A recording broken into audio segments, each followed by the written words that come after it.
The following is a presentation of the Belly Up Sports Media Network. Here's what's cooking on today's Sports Stove podcast. NFL coaches are getting hired left and right. We're going to talk about that. AFC and NFC Conference Championship games are upcoming. We'll give you picks for that. And the Lions, they're there. Can you believe it? I can't, but we're going to talk about that today with a guest as well. That's what's cooking on today's Sports Stove podcast. From Belly Up Sports and the Belly Up Podcast Network, you're listening to the Sports Stove Podcast with your host, Vince Stover. Hey, good looking, what you got cooking? How's about cooking something up with me? Welcome in to an all-new edition of the Sports Stove Podcast presented by Righteous Felon Jerky. It's time to taste the flavor revolution, and you can do that at righteousfelon.com. And if you use the code STOVE15, that's STOVE15, you're going to get 15% off your purchase. And wouldn't you know it, yesterday in the mail came the one and only bootleg and barbecue from Righteous Felon Jerky. It's my favorite flavor that they've got, and they've got some really good ones. But it came in the mail. It's open. My wife took a piece out right before I started the show. I haven't had any yet tonight, so I'm going to be eating on that later on this evening. But again, go to righteousfelon.com. Use that code STOVE15. You're going to get 15% off your purchase. And they've got flavors that are really spicy, flavors that are mild.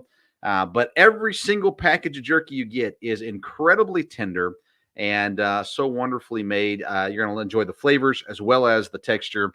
And I promise you won't regret it. So get over there, join the revolution, righteousfelon.com.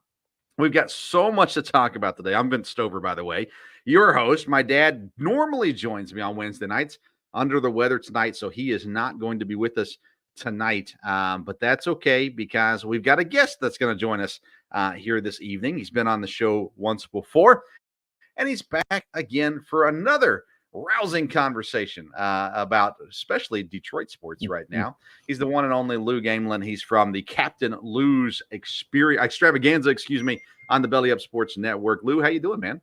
Vince, I'm excited to be on. I'm doing great. Uncharted territory for me. It's been 30 some years since we've us Lion fans have seen a NFC Championship game appearance. So kind of don't know how to act. It was back when I had long dark hair. And so, it's great to be on the show, and it's an exciting time for us here in the state of Michigan. That's for sure. Well, I'll tell you what, Michigan's had the best of it right now. Now, of course, you found out officially Jim Harbaugh is leaving, but that's not a surprise, I don't think. No. But you get the national title from the Michigan Wolverines in college football. Now you got the Lions making this run all the way currently to the NFC Championship game with the potential to get to the Super Bowl, which is wild in and of itself. You got the Tigers, who have made some good offseason moves, so who knows what they're going to do this year. Yeah. The Red Wings, I haven't paid any attention to hockey, but I think they're doing better than they have. Correct? They are. Okay. Yeah.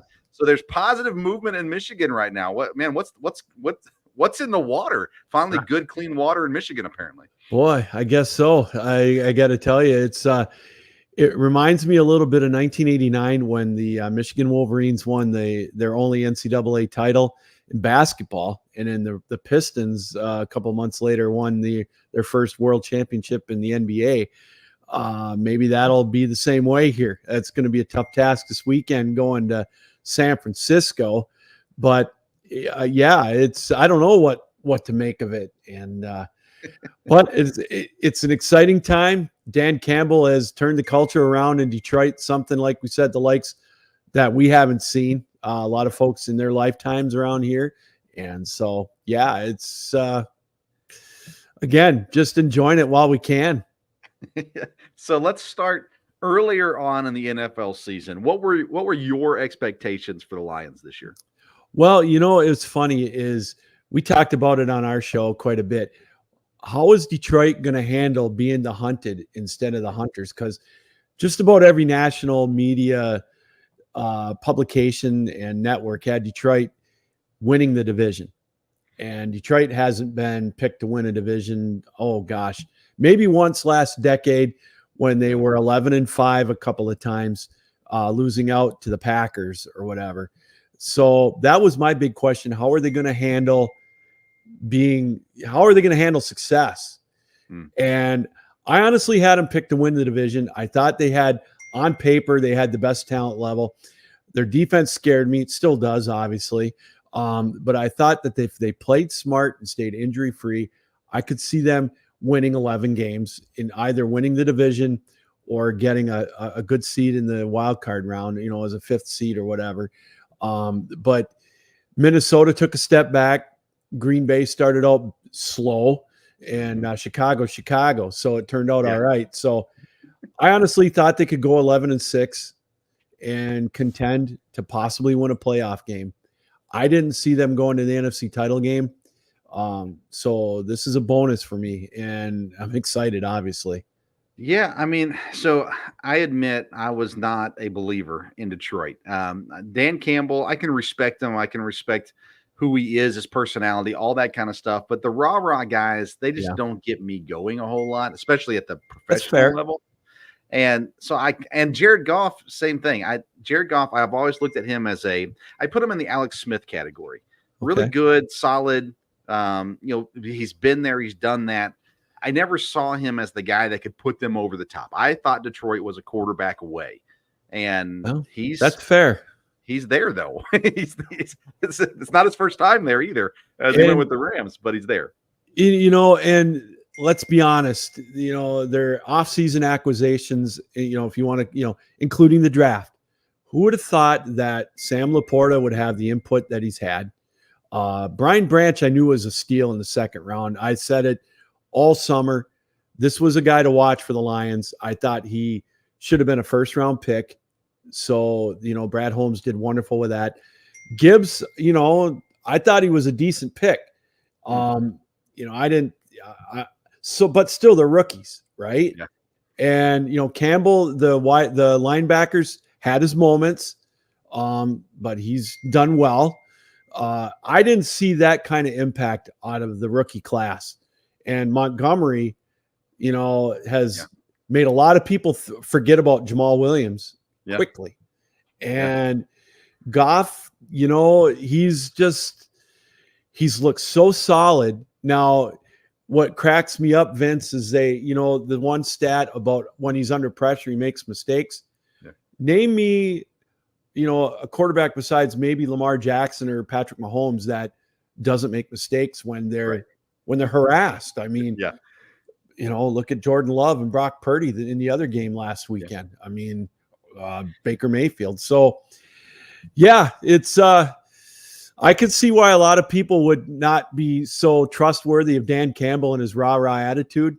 It's different, and it's worked. And he's surrounded himself with great talent, coaching-wise, and they've struck gold so far with who they've drafted in the last couple of years. Yeah. Now, I will tell you this. Sam Laporta, I was all in on. I wanted the Packers to draft him. Mm-hmm. When they drafted the 2 tight ends they got, I was fine with it. I liked them too, but Laporta was the guy I wanted. And when the Lions got him, and they ended up drafting Hendon Hooker too. I'm a Tennessee guy, so Hendon Hooker, I thought that was really cool. I hated to see Hendon Hooker go there. I knew he wouldn't play this year, but I hated to see him go there. Sam Laporta, same thing. I knew he's either going to go to the Bears or the Lions. That's just the way it was going to work. And that's where he went. I love him. I had him. I drafted Sam Laporta on all 3 of my fantasy football teams. And that's drafted. Good for you. And played him, especially the last half of the season. Yeah, played him almost every single week. So I was a believer in him. I was not a believer in Gibbs. I thought I scratched my head on that pick. I felt like it was a trade down kind of pick. You can trade down and get him, 10 picks later or whatever it may be. But it's worked, and now the Lions are getting ready to experience what successful teams experience, and that's the poaching of coaches off the staff. Possibly coming up. Now, maybe not. The one good thing, especially for the Lions, to go this far in the playoffs is there's less opportunity for those guys to get hired, I think, at least, because the interviews are faster, oftentimes via Zoom, and you've got these guys, and this year you got big name guys out there like the Vrabels and the Harbaughs and those kinds of things. So So maybe they hold on to these guys for another year and see where it goes. But I have to admit, I don't usually have a soft spot in my heart for any Michigan fan of any kind, but I feel good for the Lions fans. I feel there comes a time where a fan base needs success. Yeah. They deserve it, right? I mean, there's just at some point you got to have it.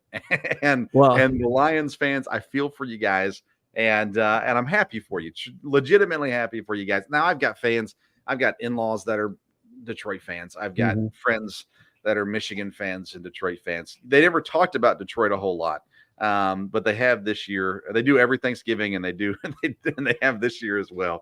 And it's fun to see, though. Now, tell me about the. You were not at the game this past weekend, but you were at the game the first playoff weekend. Yes. Talk about the atmosphere, because they said, I mean, it was the fourth loudest in NFL history, I think. Yeah, and it's hard to believe that the report came out today that the Tampa Bay game was a half a decibel louder. We got there. Well, we did the smart thing. My brother, and he lives in Packer country, lives up in Marinette. So he flew down for the game with his two of his children. And my son and I met him in Detroit. We smartened up, got a motel room on Saturday. And so we didn't have, once we parked, we were good. And so we talked about when we wanted to go to the game. They were going to they had a big tailgate. Well, they had a bunch of them there, but they had one at Comerica Park, where the Tigers play. We thought, let's get to the stadium early. And so the doors opened at 5:30 for an 8:15 kick.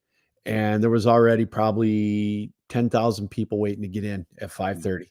And so, which I've never experienced. I've gone to, not a ton of games growing up in the UP as a kid, but the games that I've gone to, it's never been like that. 3 hours early, that much of a wait to get in. And when we got in, again, there was 15,000 people milling around, able to watch the Packer game against Dallas on the big screen and on every TV inside Ford Field. It was amazing. And we were rooting for the Packers. We wanted them to win so bad, and so that made it fun. And to get into the stadium, we got into our seats about an hour before game time, and they were already chanting for Jared Goff. And it was just something I've never experienced. Hearing people chanting in the concourse, the people on the field, it just was a sight to behold. And Vince, I've been envious of Packer fans, practically, well, not so much in the 70s and 80s because both teams weren't very good. But, the Packers started winning again in the 90s. And, they're a very passionate fan base. Going to Lambeau, to me, is, if anybody's ever not had a chance to go to Lambeau Field for a football game, they got to do it, preferably in September when the weather's a little better. But your fan base is amazing. And they're not obnoxious. I mean, they vote for the Packers, but they're a very friendly fan base, and they like to have a good time. And the passion and the success that Green Bay's had in the last 30 years is something that I've been envious of. And to see the Lion fan base be able to experience that, and everybody was in there, and that had never experienced this since the 90s. I had a gentleman sitting behind me that, went to the championship game in 57. Wow. And, he was 80 years old. And, it was amazing. And having people that don't know each other, hugging each other, crying, I was right there with them. Yeah. And, you talk about long-suffering fan bases. We talk about the Red Sox. You talk about the Cubs. You talk about, some of these NBA franchises, NHL, whatever, the Maple Leafs. By God, to see a suffering fan base like the Lions be able to come together like that, it was so loud the whole game. Yeah. But Vince, it was so cool was when the Lions got the ball, it was like they turned the volume off. Silent. Yeah. It was silent. I mean, as silent as it could be. And the minute that Stafford came on the field, the crowd just went bat crap crazy the whole time. And I never experienced anything like it. And, it was a costly ticket to go. The weekend was, but oh my God, it's a memory that I'll be able to take the rest of my life. And, it's been a long time coming. Yeah. Hopefully they can keep it up against San Francisco, but yeah, wow. What a memory it was. I've had in my life, people make fun of me for being a Packer fan. They're saying, "Oh, you guys, Rodgers couldn't get past the championship game so many times, and we had opportunities and didn't make it, and should have had more Super Bowls and all this stuff." And I always come back to, listen, yes, we would have liked to have had more Super Bowls than the one that Favre got and the one that Rodgers got, and even go to more than what they've been to. But I can legitimately say I've been cheering for my team into January and almost February for basically my whole life. I was, when I first came around, it was Don Majkowski, but the Magic Man. Yeah, once Favre came in, got things rolling. Yeah. From then on out, it was pretty much a guarantee that we were going to make it second, third round of the playoffs almost every year. Yeah. And so I'm like, I would rather be a Packer fan than some of these other teams that never got a chance to have that kind of consistent success, especially. And the Lions seem to be built to stay at this level, because Minnesota, they went backwards in the offseason. Yeah. But once Kirk Cousins went down, once Jefferson went down too, I mean, the script was written at that point. The Bears, and I don't know about you, I think Justin Fields is a good quarterback. I really feel like he was gonna be a pain for us in the long run. It looks like they'll probably go draft Caleb Williams, and we'll get to see what he's got. But I really thought the Bears in the next couple of years were going to be good. I don't know about their coaching staff now, and I don't know. But the Lions proved me wrong over and over again this season. And now they're facing the 49ers. And the 49ers are beatable. They've been beaten 5 times, just like the Lions. Right. Their quarterback is good, but I'd put them in that same category, that Jared Goff, Alex Smith category, where I don't think Purdy's going to be what wins it for you. His mistakes might lose it for you, but if he doesn't make mistakes, then that's going to be a good thing. It's going to come down to the 49ers defense, and it's really going to come down to the Lions defense too. Can the Lions take advantage of opportunities? What's the comfort level? I mean, it's what, a 7-point spread, I think, right now. Yeah. So what's the confidence level for Lions fans right now? Well, I mean, winning breeds confidence. I worry about Detroit being able to stop. I on my show just in the last half hour, the first one I think is the guy they're gonna have to contain, believe it or not, is gonna be a guy like George Kittle. Detroit just can't stop tight ends. I don't know what it is. I mean, it's, Musgrave had a huge game against us.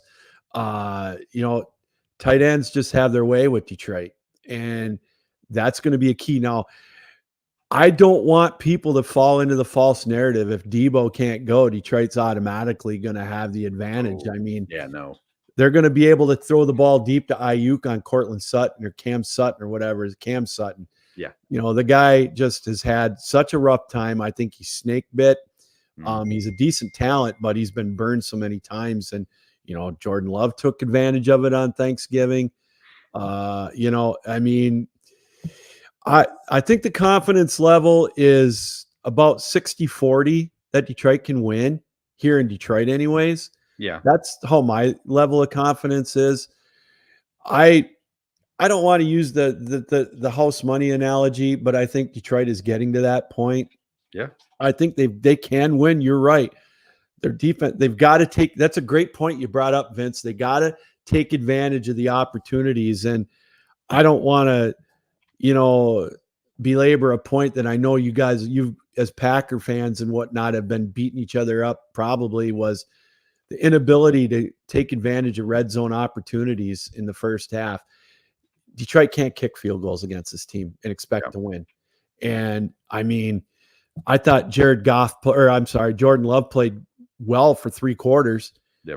And he made a Brett Favre throw in the 4th quarter but I'm not it's not his fault. Right.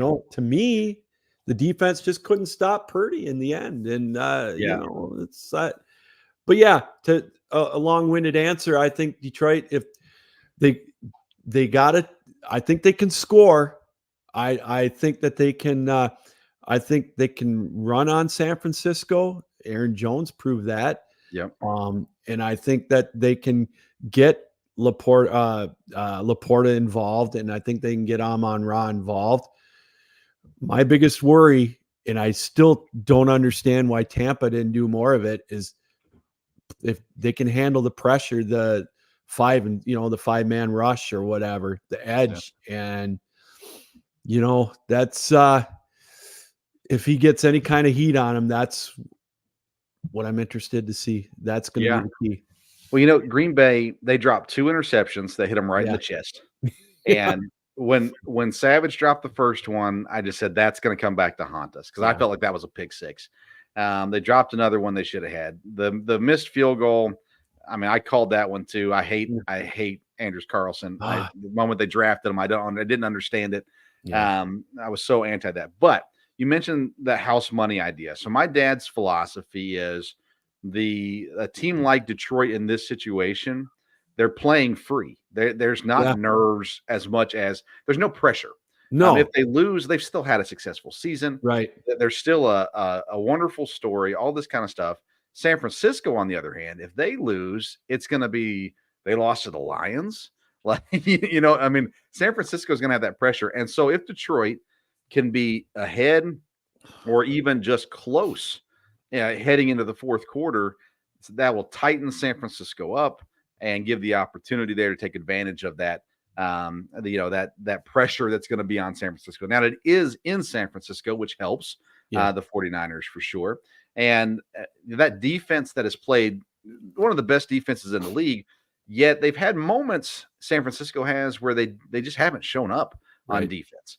And so you're right. If Detroit can't kick field goals, they need touchdowns.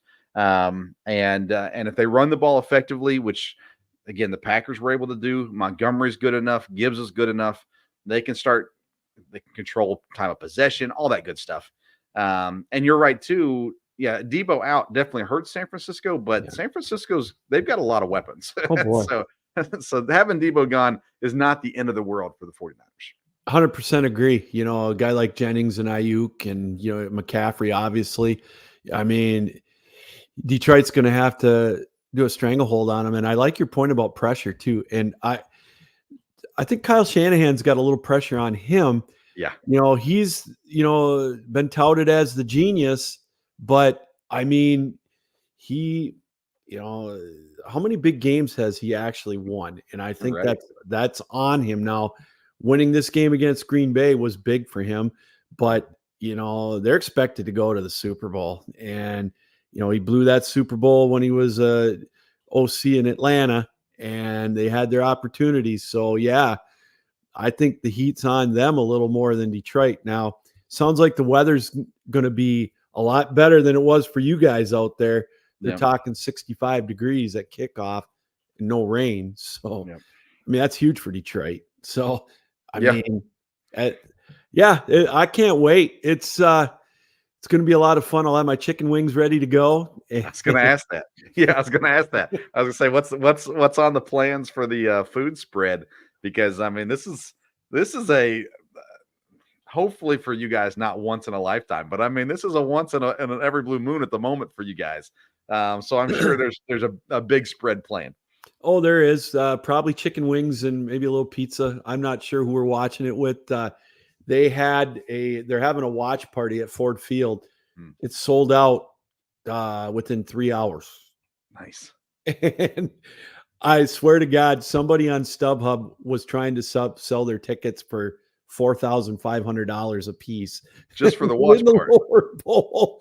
But yeah, they were selling for $15 a piece or $10 a piece. So yeah, it's sold out fast. It's a new experience, and we're just going to watch it at the house. I mean, it's so funny. A quick story is my brother married into a family in Marinette that they're huge Packers fans. And his father-in-law, before they got married, was, this was back in the mid 90s. He said, Brian, if Green Bay ever goes to, or if Detroit ever goes to the Super Bowl, I'm paying your way. I'm taking you. Well, he's a little worried right now. He said, I don't think he can physically go anymore, but he told my brother, I'll give you the money to go so you can go. So that's kind of, we'll see. I'm not putting the cart before the horse, but Right. Oh my God, just it's going to be a fun night. And quick to your other point about the OC, the coordinators. From what I've read today, it sounds like the Washington Commanders is Ben Johnson's job to take if he wants it. So we'll see on that. Yeah. But it's interesting. Campbell's one of those guys. I want to come back to Campbell. It works when it works. If they didn't win, it would probably rub pretty raw on the players, I would think. But it seems like the locker room, that's what it comes down to with any coach, no matter his style. If the players are with you, I think your job's pretty safe. But when the players stop buying into what you're selling, you're in trouble. And these guys have bought into what Dan Campbell's doing right now. Well, it's funny. That's a great point, Vince. And at one point last year, he started out, his run was 4-19-1. Yeah. And you got to be thinking yourself. And I know there was rumblings, and I'm not going to lie. His act was starting to wear a little thin on me, because you're thinking, here we go, another Marty Morningweg or whoever's Rod Marinelli, and I'm thinking, oh boy. And then they turned it around, but you had to wonder, if you're in that locker room and you're thinking, holy crap, we're here we go again. And then what turned it around? And they ended up being 9-8 last year. That was just, to me, that was a hell of a turnaround and a heck of a coaching job last year too, to keep those guys bought in, to turn it around. Yeah. Yeah. And it was a painful last game of the season, if I remember correctly. For you, it was. Yes, for me, it was. Yes, indeed. Yeah. Yes, we sent Aaron Rodgers packing after that one. And oh boy. And here we sit I think both teams are better today than they were week 18 of last season. Our teams are going to have great rivalries coming up in the next few years, Vince. There's no doubt about it. Is Jared Goff the long-term answer in Detroit? Boy, I'll tell you, that is such a tough question. I wouldn't sign him to a 5-year deal or anything like that. I'd sign him to like a 3-year deal. Because I like you, Vince. I love that Hooker pick. And he was able to redshirt, if you will, and able to come back, take a year to kind of learn the ropes a little bit. Yeah. But how can he's earned the contract though. And, he's taken it, like you say, he's taken this team to heights they haven't seen in decades, and he's proven it. Yeah. And the guy wins. So I would pay him. I would go 3 years, give him $3 and $140 or whatever. And, we'll see what he's made of. Maybe not all guaranteed, but and then I think that you look at things again with me putting him in the Alex Smith category. Now, granted, he's been to a Super Bowl and all that good stuff too. Yeah. But you look at what the Chiefs did. They had Alex Smith, who was winning games, but they go out and get Patrick Mahomes, and eventually they replace him. Yeah. The Rodgers Love stuff's a little different, but I would like to think that people are starting to see, if you give a quarterback an opportunity to legit sit and watch and learn. Now, Love had multiple years. Mahomes had 1 year, but it works. It only helps them to learn the system, to know the language, to know the players around them, and have at least a year to sit and watch. I think Goff, now listen, if Goff beats the 49ers, I think he's probably locked into a 5-year deal. If he wins the Super Bowl, he's gonna lock himself into a 5-year deal. Yeah. And he would earn every cent that he gets. He's not that flashy, sexy quarterback that you think of with the Mahomes, the Right. Lamar Jacksons, even the Rodgers with his weirdness and his, he was just on a different level in a lot of different ways. And Goff doesn't fit there, No. but he seems to fit Dan Campbell, and he seems to fit what they're working on. Exactly. And, he's going to make his mistakes, but I got to tell you, I don't want to compare him to Matt Stafford, but Matt Stafford won a lot of games for Detroit that he probably shouldn't have, because Detroit was really bad for a lot of the time he was there. But for the 2 to 3 years that Detroit was good, I mean, he was a main reason for it, but he also made a lot of boneheaded plays. Yep. And I think that gets overshadowed sometimes. But I'll always remember, though, when Detroit played Green Bay, it was 2017, whatever it was, the last game of the year came down to the division championship. Green Bay came to Detroit. Detroit wins. They win the division. Green Bay wins. They win the division. It was 2016, whatever it was. And, Stafford didn't show up. Green Bay won. And so I see some similarities to that, but I don't know. I would go with a 3-year deal, pay him $45 million a year or whatever, and you can always franchise him afterwards if you want, if Hooker's not ready. But your example, the Packers are a great example with Aaron Rodgers sitting for 3 years. Now Jordan Love and look at the success that they've had. Mm-hmm. That's hard to argue with. Yeah. And I think it all goes back to Green Bay sitting in a pretty good position with Jordan Love. Now, what kind of contract are they going to offer him in Green Bay? That's a question that I can't wait to find out. Yeah, they're saying it's going to be a big one. Wow. I felt like they should have signed him last year. Yeah. And saved a little bit of money. But that being said, listen, I've had 3 decades of great quarterbacks in Green Bay. Boy. And there is nothing that Jordan Love did this year to make me think that it's not going to go for at least another decade. We have been spoiled beyond spoiled with our quarterbacks. And listen, Favre was the most entertaining, no doubt. There was not a second. If we had a second left on the clock and it was our ball, I believe Brett Favre could score no matter where he was on the field. Yeah. Rodgers, I felt like we needed at least 45 seconds, but still there was magic in what he could do. Yeah. Love is still young. He's still growing in some areas, but the receiving core around him, they're young and they make mistakes, but they're good. And I'll tell you what, we're excited, not as excited as Lion fans are this year, but I would tell you that we are legitimately excited about what the future holds.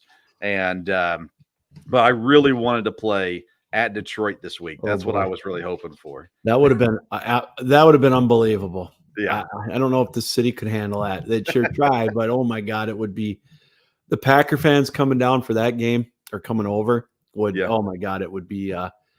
What fun it would have been. That would have definitely been amazing. And you mentioned the Pistons earlier, just in passing.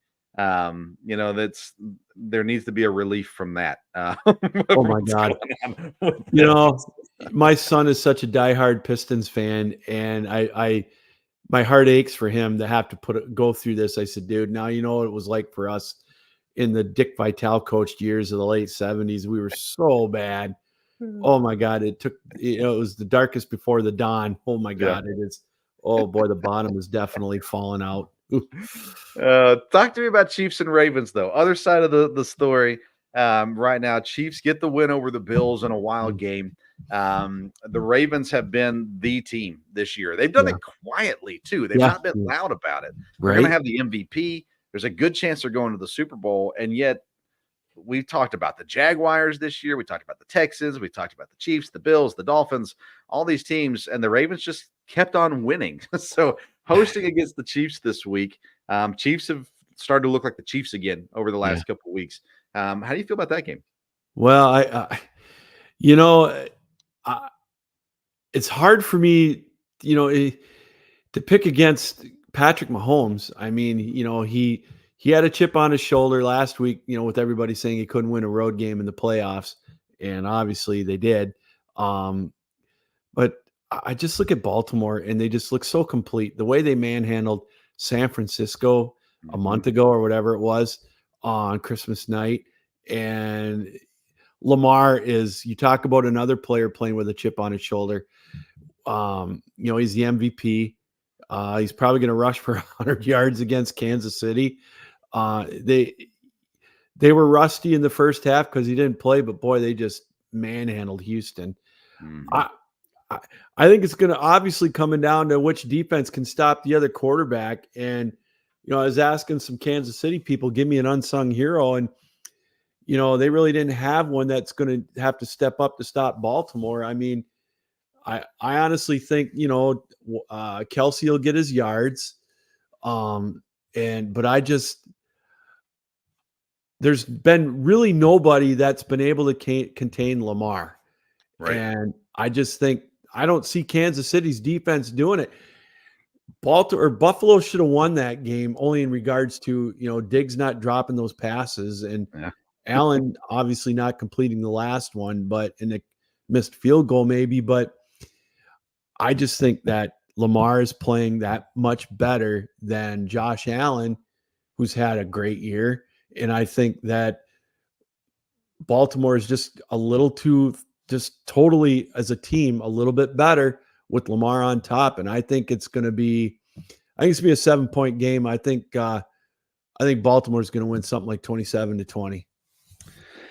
So I look at Baltimore, and Lamar needs to get the praise. I don't mean to take anything away from him, but this team is built. I mean, Zay Flowers, OBJ has played well this year. Mark Andrews is coming back. Isaiah Likely filled in great for Mark Andrews. He sure did.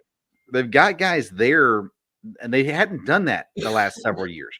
They didn't have that receiving group there to help. Now, the running back group isn't great. Gus Edwards has been decent, but Lamar's the leading rusher. Yeah. But that's the nice thing about Lamar is you don't have to have a great running back in this situation. And then we saw Melvin Gordon start getting some snaps. There's things happening right now in Baltimore. That's now they got Dalvin Cook too. Dalvin Cook comes in. That's right. Yeah. I mean, I'm cheering for Baltimore. I like variety. I don't like when the same team is in the Super Bowl every year. I hated when the Patriots were there every year. Like I like to see different teams in. Yeah. And Baltimore this year, I had picked the Bills to win the Super Bowl this year back at the beginning of the year, and was rooting for them. But Baltimore now, I'm cheering for them on the AFC side, and would love to see them get in. They're good enough. I hope they come out and play well this week against Kansas City because I'm tired of the charade of Kansas City this year. I'm ready to see something else. Yeah, I'm right there with you. It'd be nice to see Baltimore do it. I've always liked John Harbaugh. He's been there a long time. He's a model of consistency. But your point is well taken. Then their defense is starting to play better. And I just, without being cliche-ish, if they can, if Lamar, he's been prone to make a couple of mistakes, but he hasn't lately. And I just think he's going to be too much for the Kansas City defense. And like you mentioned, he's banged up a little bit too. So that's exactly. And I think that they can contain Pacheco, and they do that, then they can pin their ears back a little bit on Kansas City. And I don't think Kansas City's offensive line is all that great. And I think Baltimore they can expose that a little bit. That's why I just think ultimately the defense is going to make the stops in the second half, and Baltimore is going to win and advance to the Super Bowl. Let's talk real quick, if you don't mind. I hope I'm not keeping you too long. Jim Harbaugh, they're saying Chargers, everything's wrapping up there with them. To me, the Chargers was the team that any coach should have wanted to go to. The only exception was if Atlanta can get a good quarterback. But it seems like the Chargers were the team that are just set up to succeed. Harbaugh had success with the 49ers. He's obviously had success in the college levels at different programs. So that fit in LA. Would you say it's a good one? I think it's a great fit. I think you're exactly right. It was the perfect match. I think Harbaugh is going to bring a sense of discipline that the Chargers need. I think Herbert's a great talent. I still think he's better than Tua. Tua put up some monster numbers, but I just think overall, I've always liked Herbert as a quarterback. He's got some weapons there. It's going to be interesting to see, the discipline of it. It's going to, I think that they can put up some good numbers together, and he brings that winning culture. He's what I call a believable coach, because he's, like, to your point, he's won at University of San Diego and at Stanford, and then to San Francisco. He was a play and a half away from winning the Super Bowl there, and he won at Michigan. It took a while. Yeah. He got the personnel in that he wanted, and he navigated through that. But I think it's a great matchup. I think they're already talking. He's probably going to bring Michigan's defensive coordinator, Minter's probably going to go with them, which is going to hurt Michigan big time. Yeah. They're going to lose him. So I think it's a great fit. Can't wait to see what he does out there. I've always been a Jim Harbaugh fan. I've been a Michigan fan, obviously, my whole life, but I liked him as a quarterback. He had a little edge to him. He's quirky then. We all know he's quirky now. Yeah. And that should fit in out there in San Diego or Los Angeles. So I think it's a great fit.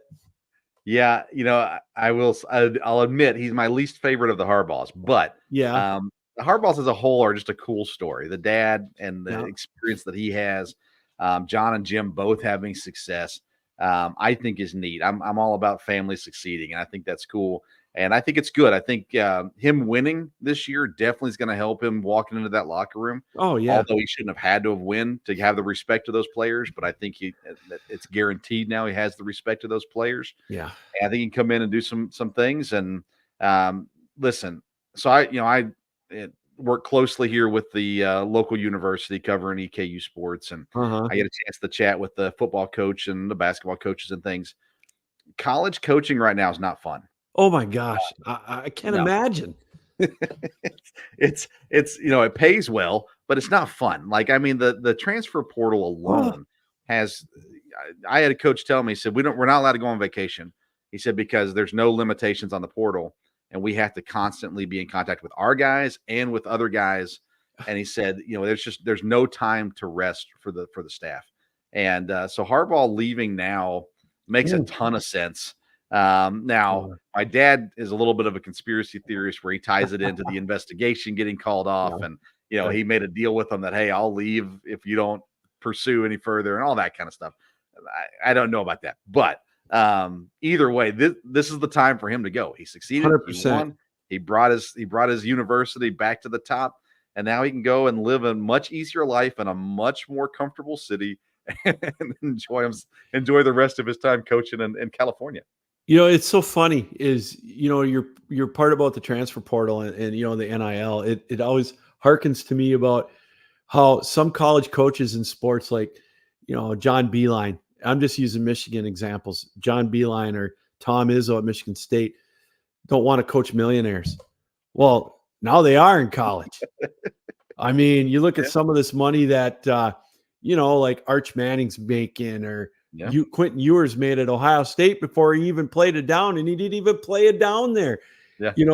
Some of these cats are making, $5 to $10 million a year in college. I mean, I don't begrudge a player for making money. Right. I get it. He's, the universities are profiting off of him, but you're right. It is such a wild, wild west. Now, Michigan's going to have to go, they get 30 days now for these kids to leave, and they can go wherever they want. And oh my Lord, it is just the stress level for a college coach, Mike, they deserve to be paid handsomely, man. It's insane. It is absolutely wild. Titans hired Bengals OC Brian Callahan today, which I think is a good hire as well. Yeah. I grew up in Nashville, or just south of Nashville, and yet we were never really Titans fans. Now, they came, after we were Packer fans, so we were already Packer fans. But I liked Eddie George because my mom's from Ohio, and we liked Eddie George, whatever. Mm-hmm. I liked some of the guys, the Keith Bullocks and the Samari Rolls back in the Steve McNair days, to some degree. But I don't know. Callahan brings a little bit of a likability, I feel like, to the Titans now, and he's got an interesting group of guys to work with. boy. I don't know that the Titans is as good of a job as some of the other ones out there, but at the same time, I think it's wise to jump on it when you get the opportunity. And I think Callahan, give him, I don't know about first year, but give him 3 years. I think he can work some magic down there in Tennessee.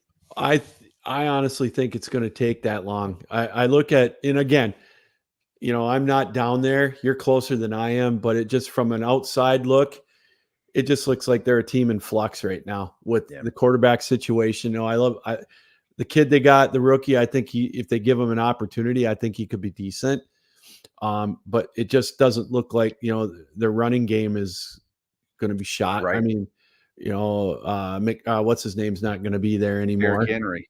Derrick Henry's gone, so they're going to be pretty one-dimensional. And you could tell it was time for a change with Vrabel. I think he's a good coach. Yeah. I mean, I could see him as a head coach somewhere yet.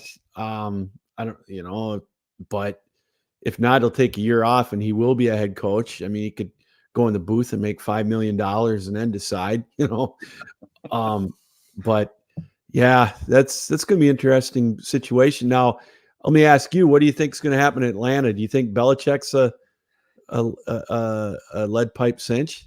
I would think, from everything that I've read and just listened, he's the guy they want. It comes down to whether or not he wants it, and which makes sense, right? I would guess that's where they go. I know Raheem Morris has been the other guy that they've talked to multiple times. I'm not sure that's the direction I would go for Atlanta. But again, Belichick, you got to have people buy in. And I don't know if they got enough veterans in Atlanta that can get guys on board, because he's not going to be the kind of guy that the young guys are going to be like, oh, this is fun. Yeah, right. And I mean, I'm not going to say he's past his prime. The guy's won, but I think Arthur Blank is also looking at it from a dollars and cents point of view. Is here's a guy that's on the verge of breaking the all-time wins record. Right.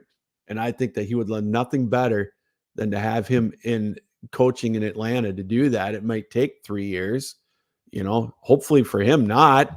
Right. But yeah, you talk about another situation where they don't have a quarterback, Exactly. That's exactly what I was getting ready to say. It comes down to quarterback in Atlanta. So if you bring Bill Belichick in, who's the quarterback? Now, I think Justin Fields makes a ton of sense in Atlanta. Oh boy, from Georgia, you can trade the 8th pick and go get him, and I think he's worth the 8th pick personally. 100%. And then you've got your quarterback. He's young. You're gonna have to pay him soon, but he's young, and you got other pieces. My goodness, they spent plenty of time drafting offensive weapons. Yeah. So there's things to fix in Atlanta still, but I think Belichick. I think that one makes sense, but the problem is he's going to want to draft guys, and I'm not sure that's Bill Belichick's strength. I think his strength is not anymore. Sure doesn't look like it, does it? No. Give him the players and let him coach. Yeah. If he'll agree to do that, then I think it can work in Atlanta to a degree. Because look at that division. The division stinks. I'm a Baker supporter. I was on the Baker train this year.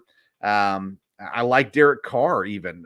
We share a lot of similar life beliefs, but man, the Saints don't look good. I thought they should have fired their coach.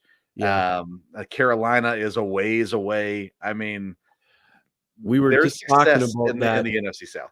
I agree. It's there to be had now. I think because we were talking about Baker Mayfield, should he get an extension in Tampa? And I think they should, because Mike, the players love him, and he won. And that is not a difficult division right now. And your point is well taken.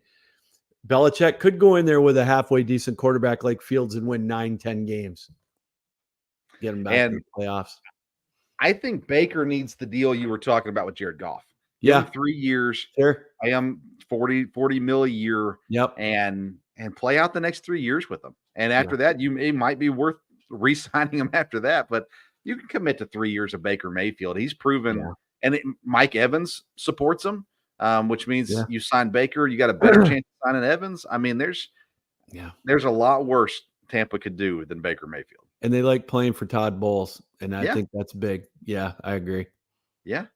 Yeah, I love the offseason, man. I tell you, I love the offseason. I love the trades, the draft, the coaching carousel. To me, that's just so much fun, and it's there. But I'm interested to see how it affects the Lions, though. Coming back to that, like you said, Washington seems like a good landing spot. Seems like they're all on the same page there. They got a chance to draft a quarterback as well this year. Yeah. So there's going to be a lot of teams that are not that far away that were hiring coaches this year. And we'll see what the coaches can do to impact the draft, of course, as well. I want to come back to one last thing with you, Lou, and that was the game you went to a couple weeks ago. You talked about it. Your brother, your son, your nephews or nieces, I'm not sure, came as well. That experience with family. Me and Dad, we went to Lambeau together back when I was in high school. Dad has been more than I have, but back in high school, we went in, I think it was like the day after Christmas, Cleveland Browns. It was snowing. It was the most perfect experience that I could have ever asked for. And, I get to do the show with my dad most Wednesdays. Yeah. What was sharing that experience with your son and your brother and family as well, but getting to do that with your son, what was that like? Oh my God. It was, again, it was a dream come true. It was funny as, my son is done really well in school. He's going to get his master's here at the end of the summer. And we wanted to do a trip a couple of years ago. We were going to go to Milwaukee to watch a Bucks game, and he got food poisoning on the way there. And so the weekend was shot. So I said, let's this year, what would you want to do, dude? I said, we can go to Vegas and watch all the wild card round games at a sports book, have a good old time there and do that. He's like, Dad, let's go to a playoff game. And, this was back, he asked me that in October, and I thought, it's looking good for the Lions. Let's try it. So I booked the room downtown, walking distance. So we were able to do that. And I'm glad he brought that up to do that. And we're both diehard fans. It's a passion for both of us. And unfortunately, I went to games with my dad. We went, I was able to take him to a Michigan game. Oh gosh, almost 30 years ago now at the Big House. And he was so excited for that. Unfortunately, he passed away last year, so he couldn't go. He wouldn't have been able to go physically to the Lions game, but I know he would have wanted me and Matt, my brother, and his kids to go. And it was so funny as we were in the fourth quarter, 7 minutes to go. And when I watch it at home, I tend to pace. Well, you can't do that with 65,000 people. And I told him, I said, I'm glad you're with me. I said, I haven't been this nervous since the day you were born. I said, but, after the game was over, we hugged, we cried, everything. And that is, a passion that I hope that he's able to share with his kids down the road, in 30 years or whatever it's going to be. And, that was the ultimate. You see all the stories. I love how you're able to do this stuff with your dad. My son was on my podcast for a while. He's got, a lot of things going on with school, so he's on occasionally. But these are the things you read about it, going back to you guys being Packer fans, enjoying the success for 30 years or whatever. This is another thing that we get to taste it. We got to taste it together. And I saw so many families like that it just, I get chills just thinking about it. I try to tell guys that host shows, I try to encourage them to be family friendly. Because I'm like, listen, when we were kids, what do? We rode in the car, listened to sports talk, and talked about it. We went to baseball games and football games and hockey games and different things like that. I got kids, they're 15 and 12, and I take them to EKU, and we get to go to football practices and basketball practices and games and different things. And I try to encourage guys that are hosting shows, because I'm like, listen, don't forget, you used to sit in the car and listen to sports, and I'm not turning on Pat McAfee with my kids in the car. I get it. And I think sports is a way. It's not every father and son's connection, but I know for our family it is. And to have that opportunity, me and Dad, he had a heart issue and he had open heart surgery. And, that year is when I bought him a microphone and I said, hey, why don't you do the show with me? And he's done it ever since. And we have a blast doing it. When we talk on the phone, typically it's sports first is where we go. And then we'll talk about life and stuff too. But I think it's neat. I think that's neat how sports not only brings communities together and things like that, but the camaraderie it can build within families is so neat. And I thought it was really cool that you got to go with your son, especially as well as your brother. But I thought that was really neat that opportunity came. Lou, tell everybody about your show, the Captain Lou's Extravaganza. Yeah, we're on Wednesday nights right before this, 7:00 Eastern time. We're on for an hour. We try to cover what's going on most popular in the Detroit area first and foremost, and then branch out a little bit. Obviously, spoiled this last month or two. We try to get guests on, at least one guest each week. Also, during hockey season, I do what's called the ACHA Power Play on Tuesday nights. It's the American Collegiate Hockey Association. It's a club hockey association of college teams of over 400 or 500. I think it's up to 500 now. And we do that until March, from like Labor Day to March. It concludes with their national tournament, which is going to be in St. Louis, hosted in part by the St. Louis Blues organization. So we do that as well. And it's a lot of fun. Get to talk sports. We'll get you on once baseball season gets closer together. We'll start talk. We'll preview the MLB. Yeah, man, I am so amped for baseball. I'm telling you, and especially after the Packers lost, let's turn the page. Let's get on to baseball. We started the fantasy baseball show up again, and I've been having college baseball players on every week on my local hour show, and it's just been I'm so ready for it. I think I'm ready for warm weather. It's probably the main thing. Yeah, for sure. But we're looking forward to the football weekend this weekend. Tune in to Lou's show every Wednesday night, 7:00, Belly Up YouTube page. Correct? I think you do it on, you stream on. Okay. Yeah. Belly Up YouTube page, just like us too. So, tune in to Lou. That'll flow right into us afterwards. And I appreciate you, Lou. You're a good listen. I'm not going to lie to you and say I listen to every program. But I do tune in and especially catching stuff on when I see it scrolling through YouTube and stuff like that too. And Lou is a good listen. I've said this many times over, Belly Up. I love the network. But not every show on the network is my cup of tea. But Lou is one of those shows that fits in. And I would recommend to people to go in and tune in. Thank you so much for the kind words, Vince. It's always a pleasure coming on your show. Yours is a great listen as well. I love your baseball shows on the weekends too. It gets me fired up because that's where I have forgotten baseball used to be my number one love growing up as a kid, baseball and football. And I've gotten away from it. I've been back with it the last few years, even though Detroit's not been very good, but and that's been, your shows are part of the reason why. So thank you. Awesome. Well, we'll have to get you in the fantasy league, man. That'll keep you busy. Well, I guess so. Lou, thanks for coming on, man. Congrats, man. Congrats to Michigan and now the Detroit success. And I just know I know the joy it brings, and so I'm excited for you and really happy for you as well. Thank you. Thanks for being on the program, man. We'll see you again soon. All right, right on. That's Lou Gamelin from the Captain Lou Extravaganza on the Belly Up Sports Network. Hey, friends, thanks for tuning in today. A little different program than normal with Dad being out, but I sure appreciate Lou coming in, and was a blast to chat with him. And we'll keep you updated. A reminder, Sunday at 8 p.m., the Sports Stove Fantasy Baseball Show will be live on Belly Up YouTube, Belly Up Fantasy Sports Facebook page, and the Sports Stove YouTube as well. Always available wherever you get your podcast at the Sports Stove Podcast. Monday night, the Sports Stove Local Hour covering EKU. We'll be there. We'll have more guests on there. Had a great episode this past week.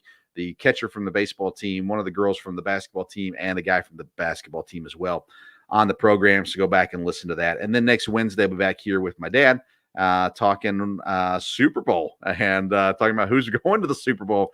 We'll continue to break down the coaching carousel and any other major sports news as well. Follow us on social media at Sports Stove. Make sure you go visit righteousfelon.com. Get you some jerky, Use that code STOVE15 at checkout for 15% off your purchase.